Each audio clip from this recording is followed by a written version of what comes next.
ever wondered why achieving success isn't always straightforward? You're in the right place. Our ways of achieving success are as unique as our brains, and what works for someone else might not work for you. So how do we tap into the right ones for us and avoid trying to pursue success on someone else's terms? You're listening to the Ambition Incubator Podcast, and I'm your host, Deirdre Morrison.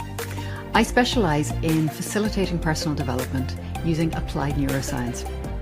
I'm going to be talking to and introducing you to some interesting individuals, their careers, their challenges, and the changes that they've made along the way. If you want actionable tips, inspiring journeys, and amazing insights to help you unlock your full potential, then stay with us for this episode. Today, I'm talking to the ever insightful and generous Jan Cavelle. We look at the changes that are rapidly taking place in the workplace and what that might mean for your business. Jan, who of course is a legendary entrepreneur in her own right, now dedicates a lot of her resources and time to sharing that experience with others who are on an entrepreneurial journey. And Jan has recently released a second book packed with her ample wisdom and experience, which is called Start for Success. Jan, it is wonderful to have you back. Thank you so much for taking the time to come on again, and not only to be the first guest that has come back for a second time, but also the first video guest. So here we go. It's a whole new page for the Ambition Incubator. It's such an honour to be both firsts, and it's just lovely to be back with you. Oh, thank you so much. Jan, as we were talking earlier, we started talking about a subject that I know you're very interested in, and that is the idea of the things that have changed over the last while, and especially in relation to people who are at the stage of setting up a business of their own. Is there, do you want to give us a little bit of a feel for what you're thinking about that? Well, yeah, I mean, it was a funny one, Deirdre, because I had just got my last book, which we spoke about before, so I won't bother to recap on, coming out at the beginning of COVID. And so in some ways I was sitting here thinking, you know, that feels like almost another world. It changed so fast that watching from a distance and observing, I guess, the business world as well as personal world, you know, the speed that stuff was changing. I mean, obviously people went initially off work, and people were attempting to work from home. Companies were trying to cope with that. And the whole sort of ricochet effect, so much has changed as a result of that. You know, I do find it fascinating. Again, from an observer point of view, I don't think I'd find it so fascinating if I was at the cold front. I mean, entrepreneurs always have my admiration, but they have it 10 times over now.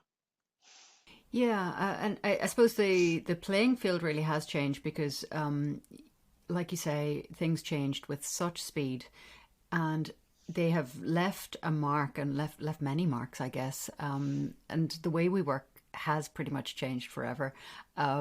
So what are the things that, I know that the new book is really for those people who are at the stage of starting up. What are the things that they need to be aware of now that they wouldn't necessarily have thought about before? Well, I think culture, for one, was always important, but there's so many facets to that. You know, I'd pick out three main ones, maybe, I guess. But firstly, we've very much gone global talent. People are aware that they can use people from all over the world, which, you know, I think they would have hesitated to do before. Oh, well, we'd rather have somebody down the road, you know.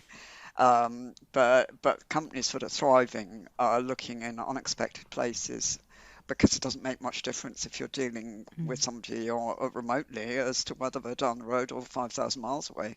You know, so you could be in Australia and have a designer or a software guy in Orkney. You know, it's a completely different attitude. So I think that global talent pool has opened up, which is a good thing. I think with culture, generally, you know, there is this struggle to adapt to, you know, which way are they going to go? Are they going to go hybrid? Are they going to go back to the office? Or are they going to stay remote? And for some companies, it's been very easy. I mean, some companies were already remote prior to it, so obviously they were laughing. Some companies did manage the hybrid transition Mm-hmm. because it suited them in many ways, and some companies have absolutely struggled with it. Mm. So I think that's been one of the huge challenges, and of course that's gone on because we had the period when they went in, everybody went into home working, and when people came out, it was, do we adjust, do we not adjust? Mm. Mm. And it changed, I think, to bring it on to the third thing, that changed people's attitudes towards work, I think, in a major way. People started, firstly, a lot of people enjoyed the mix between home working, some didn't, but a lot of people did, and they liked working when, when they wanted to work, fitting it round Mm-hmm. their family life, earning but having a life, or and it Mm. started people questioning whether you should just get up in the morning and go to work at 9 o'clock and come home at 5 o'clock and cook for dinner. That Mm. just wasn't what people wanted anymore, which means that companies have had to change dramatically to appeal to anybody to work there.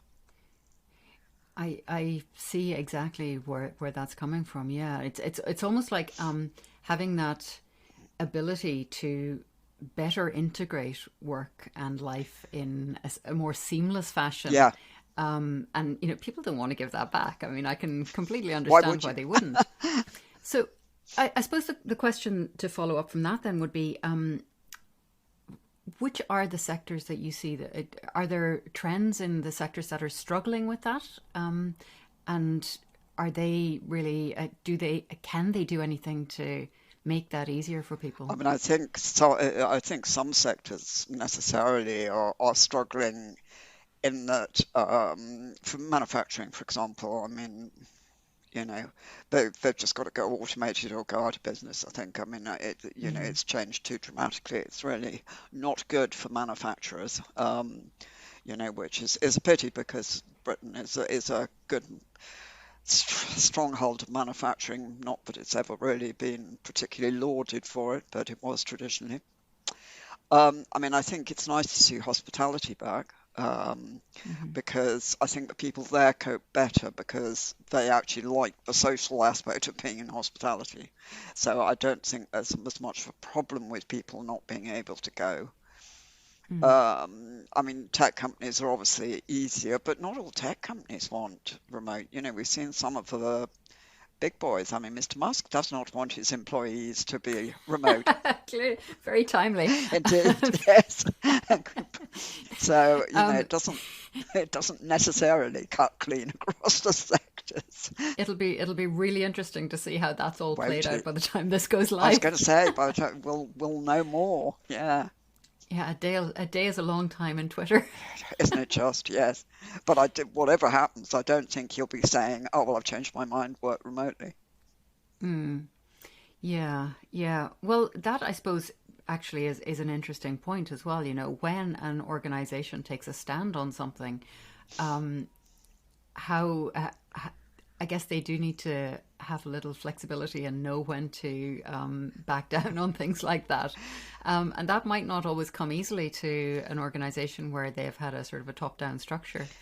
I think that's very true. I mean, I think, some people are finding it very hard and panicking. There's this constant, you must be a superman if you're an entrepreneur approach to Mm, life. mm, And actually, entrepreneurs are only human too.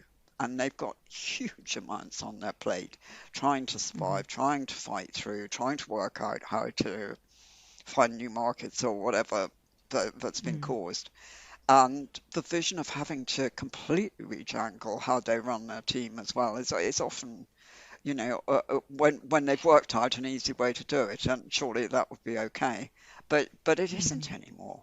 Um, and the result we've seen, of course, is another thing I was going to mention is we had the Great Resignation, and now we're getting what do they call it? The quick quitters.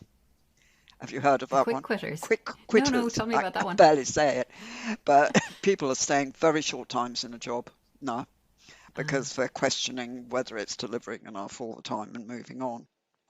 So, Yeah, that is interesting. I mean, I guess we know that it takes a certain amount of time to settle in and to, find your way around something. So I'm wondering, is there some new way of assessing this that maybe wasn't part of the toolkit that I would have had when I was back in that stage of life? I know, you were given a desk and told to get on with it. If you were lucky. I remember working on a floor at one stage. But no, I mean, I think a lot of it is down to the onboarding. You're right. I think clever companies who succeed in wooing their staff well Yeah, do a very, very effective onboarding program, which yeah, means a lot of money spent on it. But they can weed out very quickly the people who don't fit. And often, I mean, some of the big boys give golden handshakes to say, if you don't feel it's for you, if you're not a fit, we'll pay you off. We hired you even in the first few weeks, which mm, they reckon is cheaper than having somebody wrong stay, which I sort of yeah, get. But they spend a lot of time embedding the culture because it's all about culture. You can train somebody to do something, but if somebody yeah. doesn't fit with your culture, they're going to do so much damage. But equally, if they're happy there and they fit, they ain't going to go anywhere, providing they're being well looked after as well. And you raise like a couple of really fascinating points here, and I think the conversation is going to diverge a little bit and then come back round. Um, so one of them is about the process, the onboarding process, the hiring process, the investment that takes, and especially for a small company, especially for a new company, where it really can make or break to get that right person. I mean, there's no doubt. A best practice or a set of best practices for people, and is that something that you talk about, or is that something we can point some people to another source for? Or it really seems like such an important one to get right, doesn't Yes, it? it does. I mean, I think, for very small companies, maybe first hire, second hire, you've got to think, welcome them. It's as Mm, simple as that. They have got to feel that they are so loved, wanted, needed, and that they are important from well, actually, before they even join. There should be lots of mm, contact before they join, sending them welcome messages, sending them details of stuff that's going on in the company or, mm. whatever. But interaction, so that, you can start that at midnight as we often work and what have you, and send it out as a civilized hour. But, you can actually start a pre-welcome before they even get there, so they start feeling welcome. But, it's just silly things the first day, to have Yeah, their computer screen come up and say, welcome, Deirdre, yeah, we're thrilled you're here.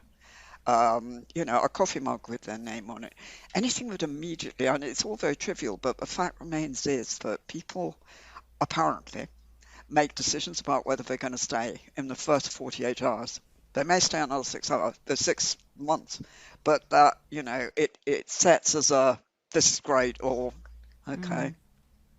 On the flip side of that, I mean, it's all very well, with the outreach aspect of onboarding, but I'm thinking about the inside job as well. That the culture has to be welcoming on the inside. That people have to be excited and ready for this new person to come on board, and getting them up to speed as well. Is that something that is an issue, or is that in the dim and distant past as I well? think a lot of it comes from the clarity of the values. If you've Mm, really nailed your values and you know exactly those 5 words say that, are mm, absolutely you, then you can look at somebody and they can look at you and know whether they're a fit. If mm, you've got, sort of diligence, endeavor, excellence as your values, that is a certain atmosphere. And it will appeal to some people. It might be highly academic or research or whatever. If you've got fun, a bit crazy, something else, it might be much more a fit with a tech company. It doesn't, there's no right or wrong, providing it's true and from the heart. But Yeah. then you see if there's a good fit, and the culture becomes exciting, and every decision you make, sort of you can check and think, is that in tune with the culture? And that goes down to people too. Yeah, one of my previous guests, actually, this just came up as you were talking. She made the point that a lot of startups and new businesses hire replicas of themselves, when in actual fact what they need is someone to balance out their existing skill set. What do you think of that idea? I think it's certainly an alternative. I mean, there's lots. It's a bit like I was saying about overseas, sort of workforce. There's so many opportunities to do diverse things, to look at what you don't do well and find somebody for that, rather than take somebody on full time. People are hesitant about taking on somebody Of full course. time for lots of reasons. None of us know what the future's going to hold. Yeah, not only that, I guess, but if you've got a team of freelancers or part timers, you're getting a much broader skill base than if you are taking on one person tied to one location with. That's very true. That's very true. But of course, equally, you don't have quite the knowledge, of and the surety that they're going to be there the next day. I mean, I've had this happen to me because I use freelancers now, and you've got this wonderful relationship. You're working with somebody for 3 months in, South Africa or whatever, and you think, oh well, I'll finish that job tomorrow, and you send them an email, never hear from them again. Something else has happened in their lives and they've moved on. Yeah, yeah, Which of that. course you wouldn't get with somebody full time. It's probably going to come in tomorrow. If you well, or at least you'd have a sneaking suspicion if it's going to go wrong. Yeah, if they've quitted. Quickly quit? How do you say that? I know, it's a nightmare. Quick quitting. So the new book, Jan, is part of a completion, I guess, Mm, of scaling for success. So, can you give us a flavour of what this new one is about and who should be reading? absolutely. I mean, it was, you're quite right. Scale for success was always sort of in my mind one of a pair, because scale, as Mm, you know, sort of went very much from 1 million to 10 million market wise. And I wanted to do the first half, mm, and, take people from, I'm thinking about it, to two or three. And mm. so that was always at the back of my mind. And then I saw all this change going on, and I thought, I've got, I've got to do this. I've got to do this. This is so exciting, because you can look at those changes. You can give back, because I think more and more people are going self-employed, and I think we'll see a lot more next year because there will be more people out of work, and more people getting unsure and wanting balance and everything else. So I think there will be a shift to starting up, and hopefully this will help people. And also, as we're talking about, all these changes, we've got culture changes, we've got, for a lot of people, yes, lots of people are techie, but lots of people aren't. Is it necessary? Is a question that I find really interesting. How techie do you have to be to have a business these days? Can you scale without it? Yeah, indeed, yeah. I mean, and how costly is it? I think is another big thing. I had a fascinating conversation doing my research with a guy in Switzerland who specializes in tech, and he says, because he deals with a lot of sort of countries as well as companies, and so he's quite high powered. But he says everybody, countries as well as companies, come to him and say, we need to be more tech. Well, in what way? Don't know. We need to be more tech. And I can believe it, can't you?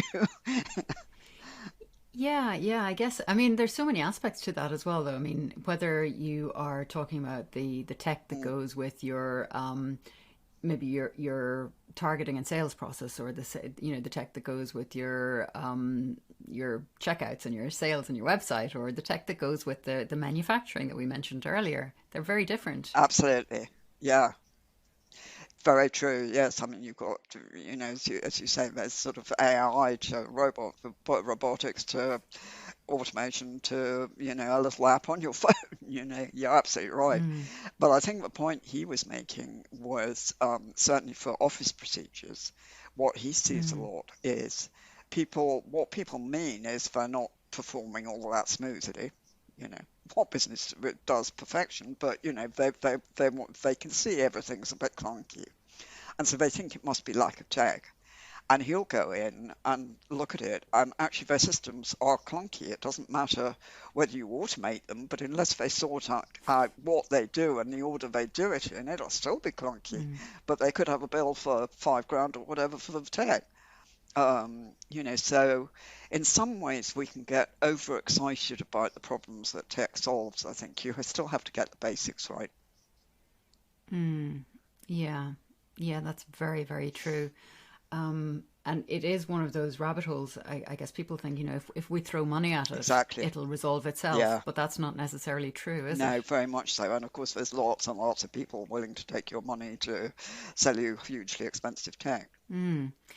So, where should people start looking at these things then? I mean, what is the solution that is not necessarily the tech solution? They want to look at literally their processes. If they Mm, take,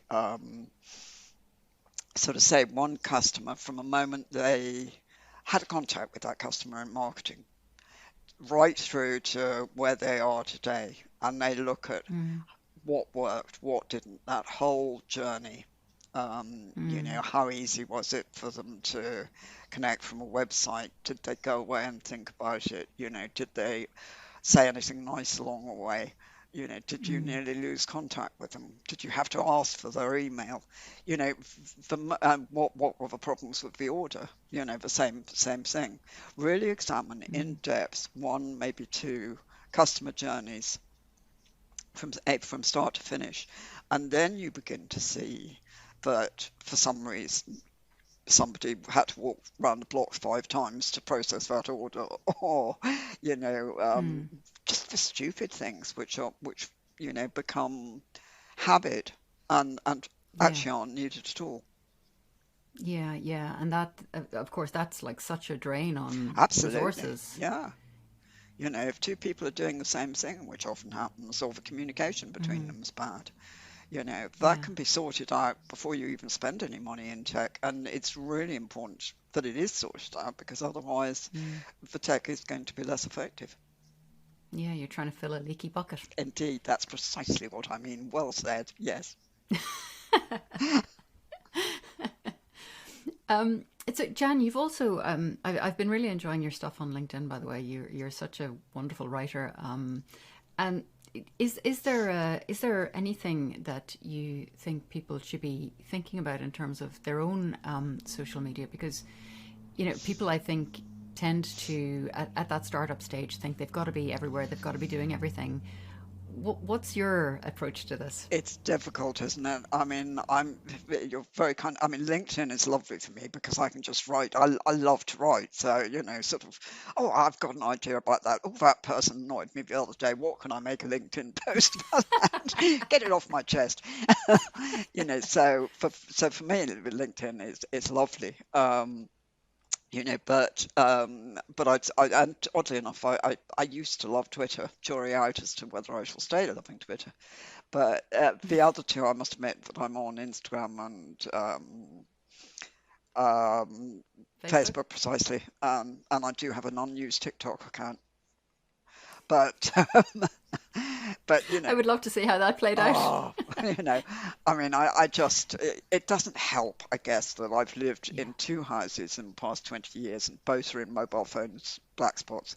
So I'm not a very mobile phone person, and of course, those apps only Mm, work on a mobile phone. So the fact that when you go shopping, you need to catch up with your entire social media is not all that brilliant. But mm, I think I think people are unsure about Twitter, clearly. They're also unsure about Facebook now. Mm, But the principle hasn't changed. Sorry, I'm wandering way off the question. it's fine. The principle hasn't changed. Try, you know, 3 or 4 markets that you think would be right. Measure the Mm, results over 1, 2, maybe 3 months, and you'll start to see immediately where you get hits from a website or communication or even orders. And don't bother too much with the ones that don't pay off. It's all about return, you know. and I suppose that's the other thing, and this ties back into the tech as well, is that one of the things that we are really, I guess, faced with every time we want to make something known on socials these days is the idea of paid strategies versus organic strategies. And again, these are big decisions for a new They business. are, I mean, investing in, that's the way the platforms are pushing us to pay. But you know, it is very costly to run campaigns and not necessarily effective. You want to be very sure you've got right platform, and then Mm-hmm. develop some expert advice on. It is possible to teach yourself. I mean, I have a friend who's built up unbelievable following on Facebook for his business, self-taught. Mm. But you know, he said anybody I know who's done that has gone through all sorts of failure times, so it's going to cost you one way or another. Yeah, and that's actually another lovely point, I guess, as we start to wrap up, is just this idea that there is a runway needed, that people are going to have to dedicate Yeah, time. If they're going from a standing start to a successful business, that is not typically an overnight it is process. not. No, And we talked about this the last time, we didn't we? did. I still remember your story of the fax machine under the stairs. So, what I guess, just as an aside to that as well, then we'll try and bundle all this into one. Is this still a time of opportunity for new business? Is what is out there, and would your feeling be that with a reasonable idea, people can still go for it and make something of Oh, this? I think undoubtedly. I mean, we are still seeing big success stories, and I think you know, there's. I mean, you know, the sort of market trader has existed since, you know, man was around roughly, and people's played Mm, swapsies and did chores for other people, and, you know, who pays what for what has always been hmm going, and that's not going to change. It's the way we do it as solo entrepreneurs or building businesses might adapt. How we pay for things, you know, will we all be on Bitcoin in 10 years' time? You know, whatever, Good question. you know, or back to markets and swapping cabbages, you know. Nothing wrong with a bit of Well, cabbage. indeed, no, probably rather have cabbage and Bitcoin right now, I think. But but yeah, I mean, you know, but the principle, yeah, there's always opportunity for people who read the markets right, see what other people want, and Hmm. deliver it in a way that really connects with that market. Yeah, yeah. Jan, that is absolutely beautiful. Thank you. I'm wondering if you can give us a reminder of where people should go to hear more about what you're doing and find out more about the book and so on as well. Right, absolutely. Thank you, Deirdre. I am found at jancavelle.co.uk. Wonderful. And that's Cavell, spelled Cavelle. That's absolutely right. And by the time we finish, or if this comes out, the book should be out on Amazon and all good bookshops too. All right, we will put all the links and everything in there as well. So definitely, if you are the sort of person who is at the stage where you are about to go for it, this is one you should have on your desk. Jan, thank you so much. It has been a pleasure as always to talk to you, and I'll see you on the other side. Indeed. Thank you so much.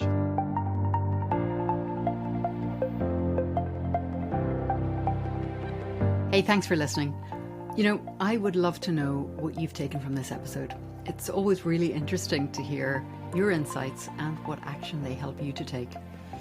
Making progress involves making change, from how we do things to how we view things. We're constantly revising and tweaking our approach to optimize our results.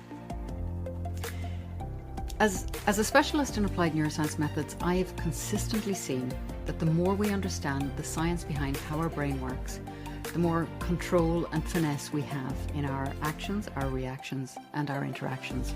And of course, that works for us as individuals and as teams, and it benefits ourselves and everyone around us, whether we're at work or at home. Now, if you'd like to discover the power of applied neuroscience for yourself, then follow me on LinkedIn or visit the website at neurocreative.studio to explore the possibilities.